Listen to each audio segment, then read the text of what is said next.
Okay. Okay, great. So it's 10:01, so I figure we'll go ahead and get started for today. Welcome to the first session of our Mindful Minutes webinar series. We have a great turnout. I am noticing while I'm looking at some people's names that I'm not going to know who you are. So if you are on via phone, just make sure to send me an email after today's presentation so I can make sure to put you down for attending today's class. If you are on a device where you can edit your name, please do so. You can do that by hovering over your screen, moving your mouse, and then coming down to the left-hand side of the screen and where you see your name, where it might say Galaxy or it might just say a first name without a last name. So just hover your mouse and then right-click, and it will give you the option to edit your name. If that's not working for you, just please send me an email after today, especially if you don't have a last name or listed, because I just won't know who you are without your last name. So every class you join, so today and then the next 3 weeks, you will get a raffle ticket. So if you go to 4 classes, you'll get 4 raffle tickets, right? So you'll get a raffle ticket to win a bunch of fun mindfulness prizes. And we're going to give away lots of different things like a water fountain and a salt lamp and aromatherapy. So just lots of just kind of fun things. And then you're also going to get all the great knowledge that Dave is going to be sharing with us.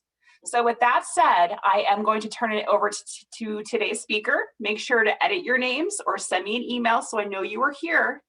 And I'm going to let Dave take it from here. Good to see everybody here. It's fun to be back with this group. We did some in-person sessions about a year ago before our whole world turned into a pandemic. I've referred to the pandemic as being a retreat. Since I couldn't go out anywhere, it's actually been great for my practice. I was just talking to my wife and she said she has, what did she tell me? 1,135 days of practice on her insight timer that she uses to, has anybody else used that timer perchance? And then a show of hands, how many of you already have a practice? You know, just hold your hands up. Okay. All right, good. I'll get under the second page here. Okay. All right, and then another quick question. How many of you are just tuning into this out of curiosity that you've been hearing about mindfulness and awareness and really don't have any sort of, okay, great, I'm seeing thumbs up. I'm seeing lots of little thumbs up. Okay, great.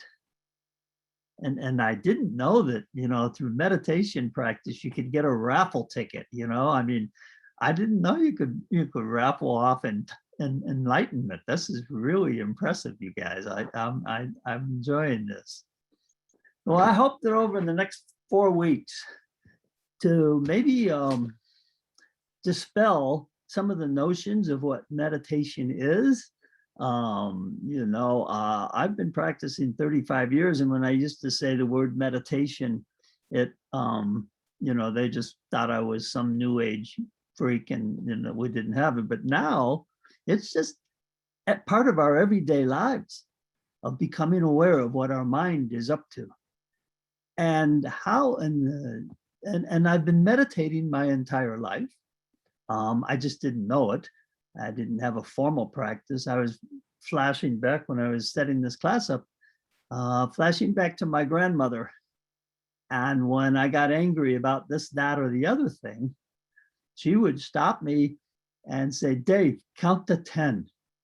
And so she would make me count out loud to 10. And then she'd tell me to do it again slowly. And what would happen is in that brief amount of time that I was counting to 10, the hot emotions of the anger and frustration that I might be feeling went away, that there was a fresh start.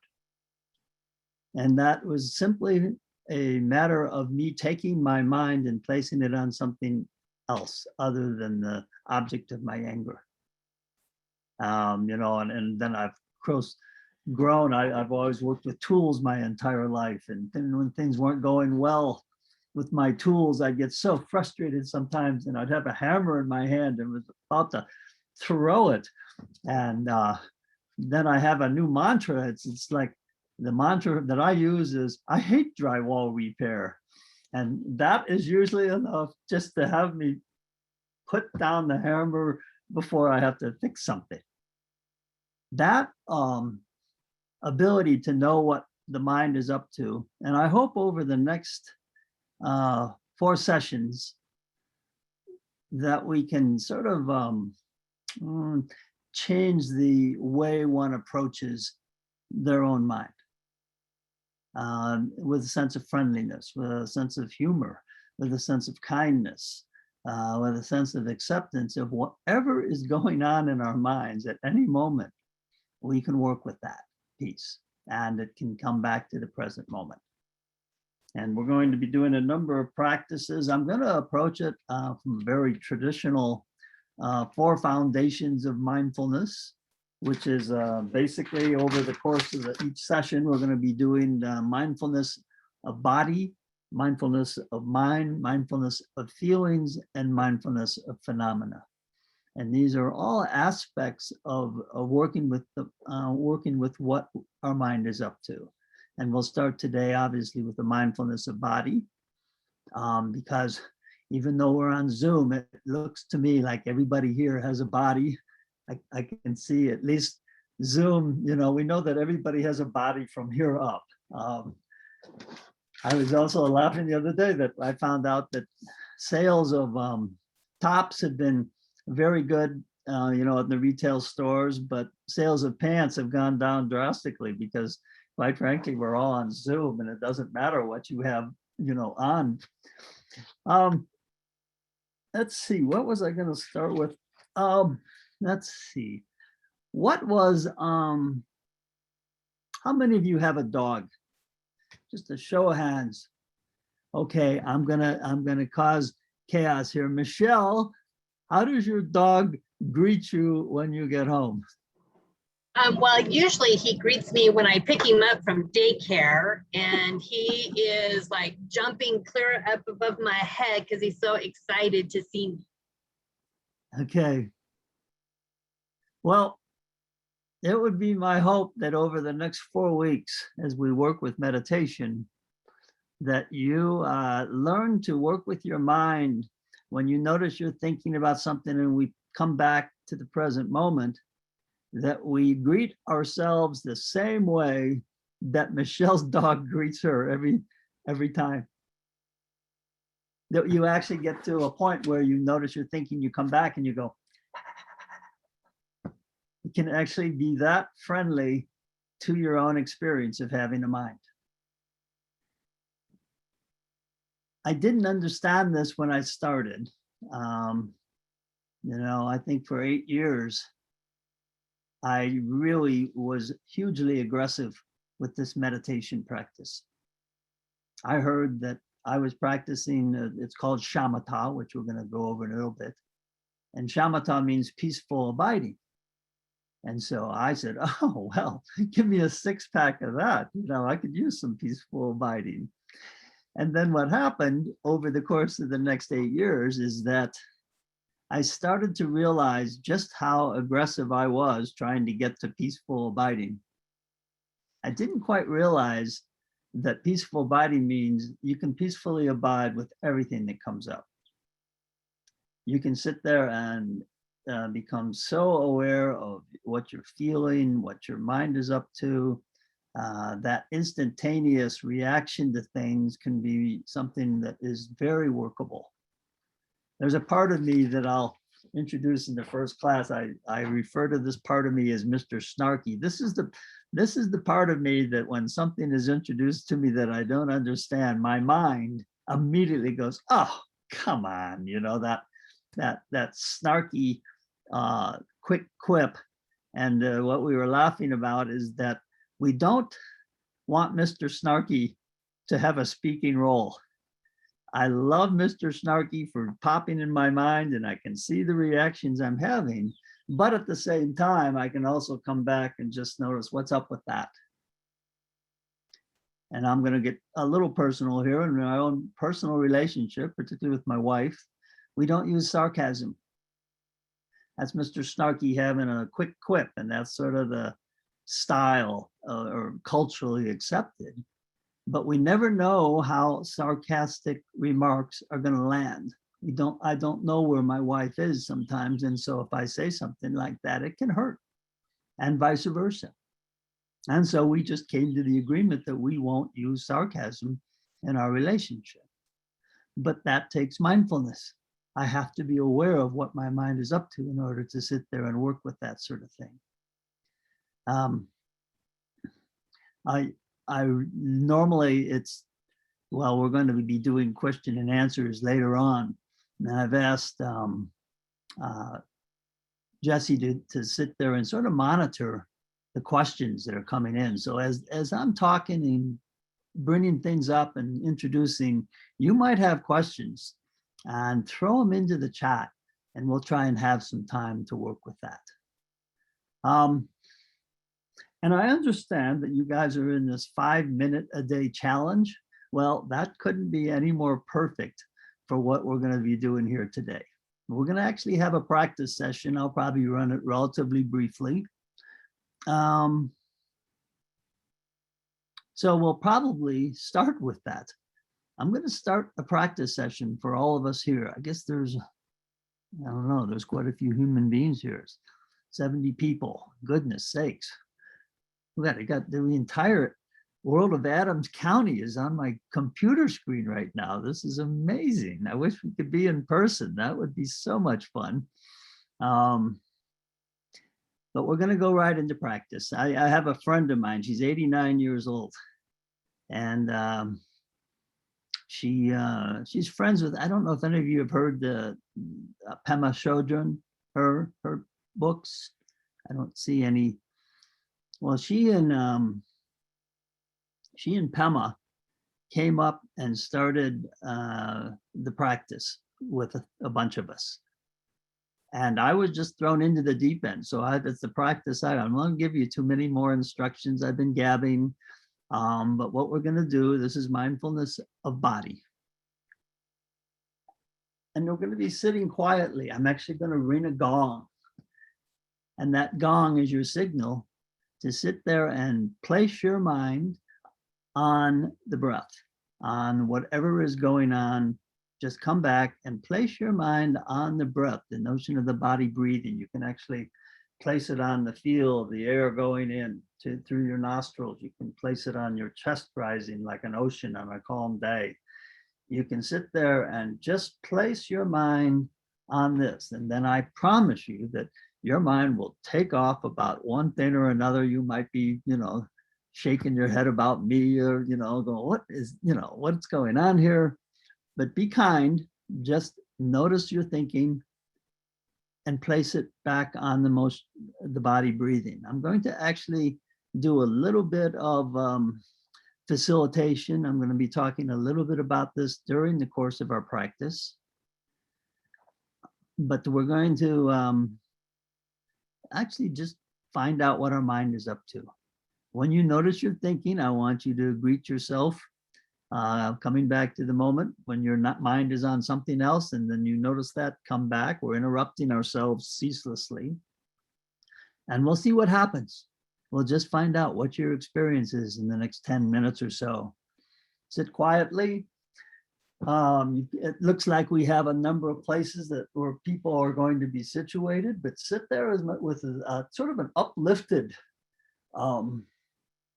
attitude. That you have been sitting there. I can see backgrounds of so many people. And so I love Michelle. She's got a friendly dog and a beautiful bookshelf behind her. It's Marie, I love your background. That's great. I love this. But these are the type of places. I love Andrea, and we have a galaxy behind someone with their screen shares. Basically, what we're doing is we're sitting there creating a place that we have been in our entire lives. The moment we were born, we took in our first breath. And so our breath is a completely dependable touchstone for the present moment. So as we sit there and go into and then I'm going to say add about eyes. Many people are asked, why do we meditate with our eyes open or closed? I meditate with my eyes open. And the reason that I do that is that I was before thought meditation was some way to escape. But meditation is actually our way to open to the world. And our eyesight is very powerful. When we have our eyes open, there's so many things that our eyes will grab hold of and this and that. So we don't want to close anything out in our practice.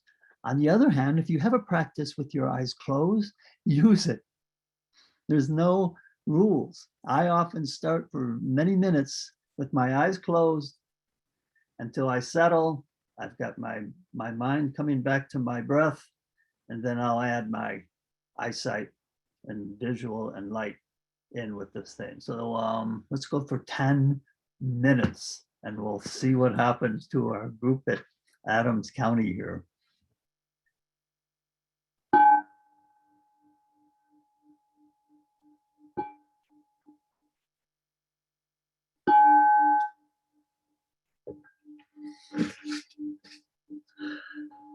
Take a good seat.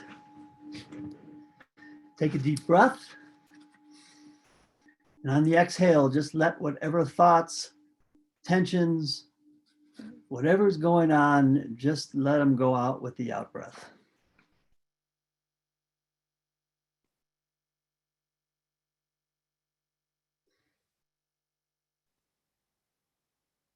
Your in-breath will come quite naturally. It's what we do.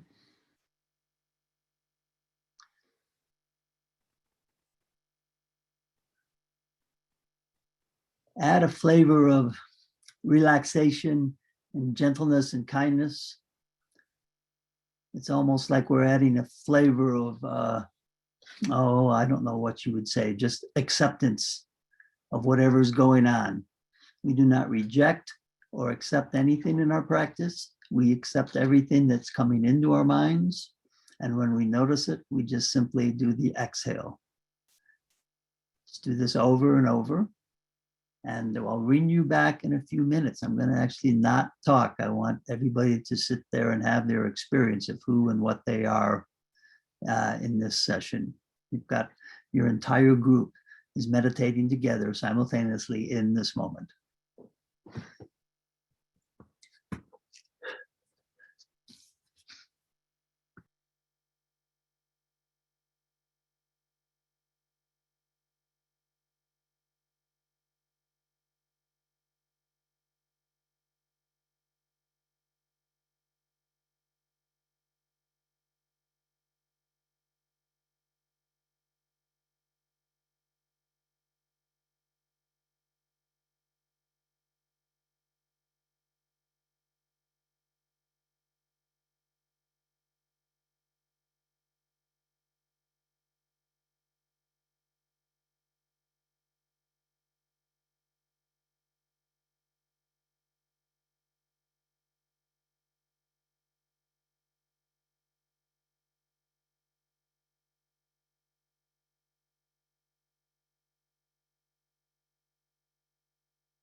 So 30 minutes ago, we were talking, gabbing about this, that, and the other thing, and then we started to practice.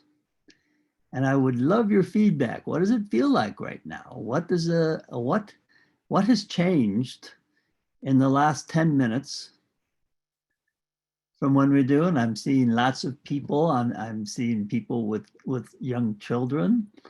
Hello. So so what changed? Go ahead and put this, actually just raise your hand and Jesse will call on you. I'd love to hear your experiences and your questions. Heather, please go ahead and unmute yourself. I definitely feel more grounded and more centered in my self-control, in my thought process. So I'm not like jumping all more centered and able to control where my thoughts are going, which is nice. Yeah, thank you. Thank you. That's great. Other people, what has happened? We have some things coming up in the chat.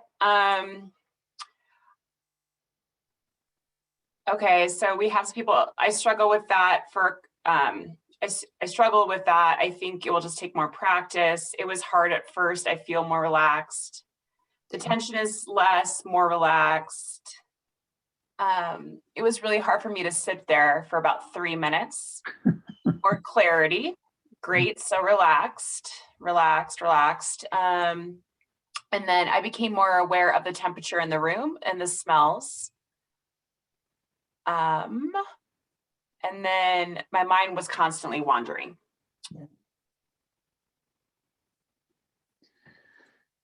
When I first started practice, they said we don't make a goal of this. Our Western minds tend to, we want to do it right. We want to get it. And in meditation, we're sitting there accepting whatever is coming up and whatever is going on. And so for me, I walked out of my first meditation session and I went, this is crazy. I found, my brain was all over the place, I remember being slightly irritated. I said, I thought this was supposed to be helpful. And the guy was just laughing uproariously. He said, I just put you down in the spot, Dave, for 10 minutes. And for the first time, you noticed what your mind was up to. And a lot of times we call it the waterfall of thoughts, and we're very brilliant human beings. We can sit there and just go from thought to thought to thought to thought to thought to thought, just that fast. And we have to a lot of times with our jobs and this sort of thing. But to give yourself 5 minutes to just stop that process, exhale, and drop into the moment as it is with whatever's going on, is a place that becomes very trustworthy. Our present moment is always with us. When my mind is in the future or in the past about thinking about this, I'm worried about that. I had one of my, I haven't had an anxiety dream for a while. And last night, it used to be college that I didn't know I had a final or something. And that would be my favorite anxiety dream. This one, I've got a new one. I didn't know if I could find our Zoom meeting number today. So, it's got a, I was watching, and like I was saying earlier, I married tech support. So I had, Kathy could bring me back to this. But that activity of my mind worrying about the Zoom call, I noticed it right away. And I just, just smiled and, sat down with it. So the waterfall of thoughts is part of the process. We become very familiar. Meditation, the word in, Shamatha, translated from Tibetan, is peaceful abiding. And it also has the meaning of to become familiar. So this brief 10 minutes, we saw what was going on in our minds. Some people had the experience of it being, disruptive. Some of us had a sense of being peaceful. Some of us had different experiences. In fact, we'll go on, Jesse. I'm going to turn it over to you and ask what else has come up for people. Yeah, so I want to be mindful of people's times because it is 10:34. So we'll probably wrap up, maybe hopefully people can stick around for maybe the next 6 minutes. But if you can't, that's okay too. But I did want to bring up some of the stuff that's coming up in the chat because we have some really interesting stuff coming up. But like I said, if you need to jump off, that's totally okay. Hopefully we'll just wrap up in the next 6 minutes for those who can hang on a little bit longer. All right, so some of the stuff coming up in the chat, we did have someone who says focusing on the breath is really hard for them because it kind of makes them feel like they're hyperventilating. Are there any other tips you have for that? Okay, absolutely. Place, if it's triggering, if the breath is a sensation of trigger, what you just described, place it on your entire body. Place it on the sensation. Someone mentioned temperature. That's perfectly acceptable. Think about your feet on the floor. Think about the weight of your body on the cushion or on your chair. Just place it on the physical sensations of having a body and work with that for a little bit. I love the 5-minute challenge you guys are in. I would love before the next session, you just keep doing that. Sit down for 5 minutes every day and see what happens. But be sure when you come back to the present moment that you greet yourself, that you're friendly about this.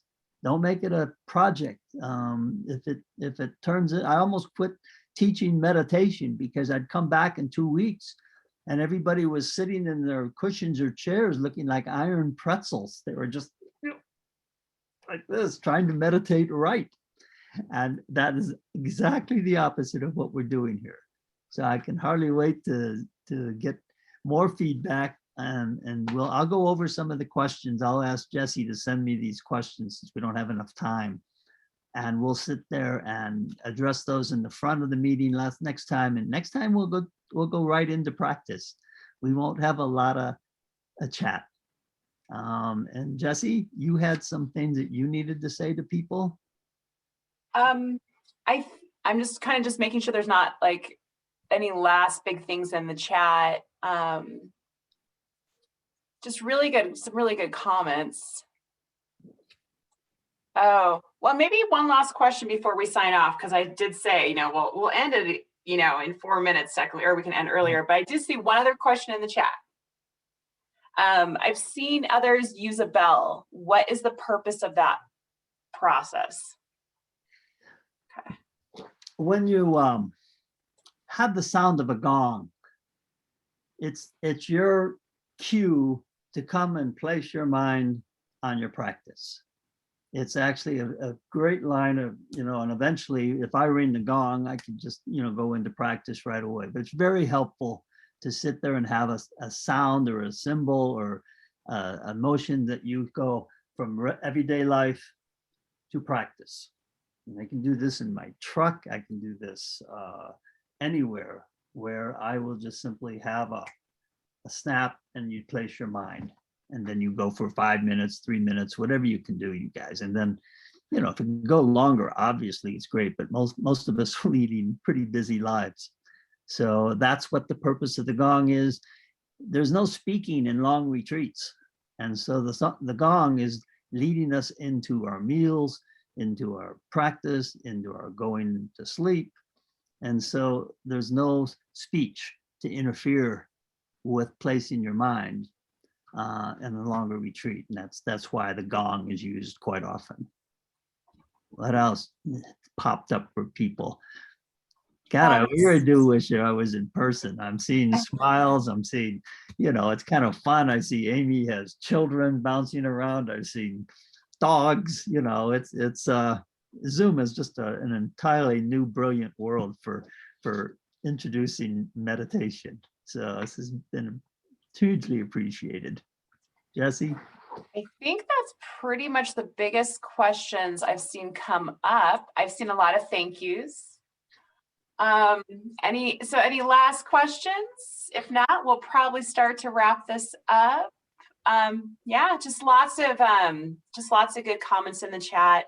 And Dave, any last things for today before I close this out for today's session? Meditation is just the most ultimately practical thing we can do for ourselves. We can truly make friends with ourselves and all the activity of our mind. I've been saying for years, people ask why it doesn't work. And I go, well, it's kind of like finding out you're a complete whack job, but you start to love the whack job. You know, absolutely. We have emotions and thoughts and this and that, but there's an overriding sense of we can do this. You can actually make friends with your mind and this and that. It's absolutely available to us. So we'll close the first one with that. And then we'll see if Adams County blooms in the next week as everybody becomes, you know, contemplative masters, and we'll see what happens. But I'll see you next week. All right, everybody. Thank you for sticking around for a few extra minutes. And we'll end today's session. I am going to post it on Absorb for the next 2 weeks if you want to come back and revisit it. Okay. All right. All right. Thank you, Dave. Thank you. Have a great day. Bye, everybody. Bye.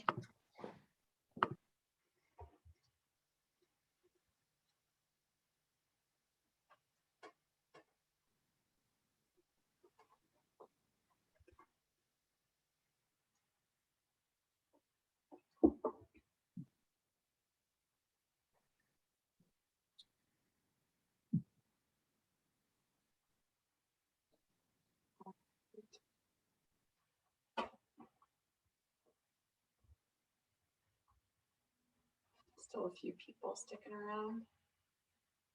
Okay.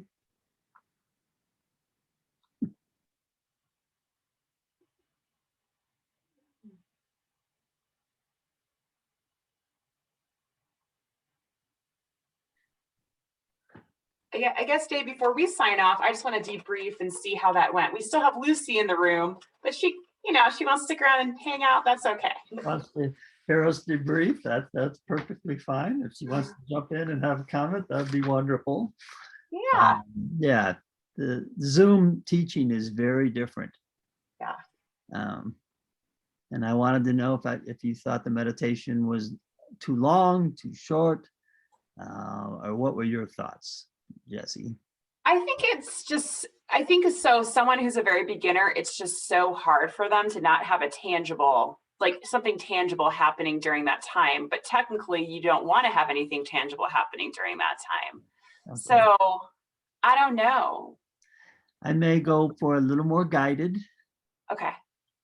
Next time with that comment. You're right. Silence, you know, is such a shocking thing, especially when you're in a group of people, that it can be triggering. So I will probably maybe take that as a idea that I'll do just a little more guidance in the thing. Give people what I call a fresh start. Yes. I would say you have some that are more seasoned, but I think, you know, definitely like you said, this might be the first time they've ever even contemplated the idea of slowing down, right? So yeah, I think, yeah, fresh start. I think that's a great way to say it. Okay. All right. I will put that down on my notes for next week. Perfect. Yeah. Yeah. It was very fun. I love your, you know, it's so much fun. There were so many names on there. I don't know how many people were on there, but like over 70. I have never taught a lot. I've never done a Zoom call with that many people for my work showing up to that. That's the most I've ever had. So I think that was really cool. amazing. Yeah. Yeah. And you think the approach of making friends with yourselves and your thinking is you know, that's for me the gist of the whole thing is you just fall in love with your own mind and everything that it's up to. Yeah. I thought I loved a lot of the things you said today. for the most part, people really did hang out for another little bit. So that's okay to sometimes go a little bit over, but I think it's just good to say those people who do have to drop off, Okay. drop off. But if you can stick around for like another 5 minutes, that's great. We can definitely do that if we're going a little bit longer, but we'll just never take it over 10 minutes. But Okay. because if we're getting a lot of great questions, I'll just say, hey, for those people who have to jump off, please jump off. But if you want to stick around and listen to some of the other questions, we'll run it to this time and this will be our hard stop. Okay. So I think that worked pretty well. What were your thoughts on that? Thanks. Yeah, you were wonderful on the monitoring, and I find it very difficult to sit there and be looking at chats and the group. And I Very try. hard. It's very difficult. When you're teach. And then I'm like getting these emails coming in being like, I can't sign in, I need help. And then I'm like, okay. And then, and then people in the chat, I don't have audio. And I'm like, okay, let me find the phone number to call in from my enrollment email. So it was a lot of like that. So I didn't really get a practice because I you had didn't some really emailing me. you were very busy. Yeah, I was very busy for those 30 minutes. I was wow. But perfect. Okay, cool. So we will jump on next week.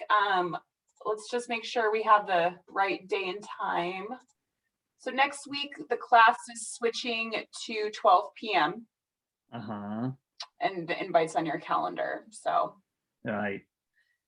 Okay, And perfect. you'll be on at 11:45. Yep, I will be on at 11:45, maybe even 11:40-ish. Sometimes like people started signing on at like 11:41. I was like, okay, click, let in.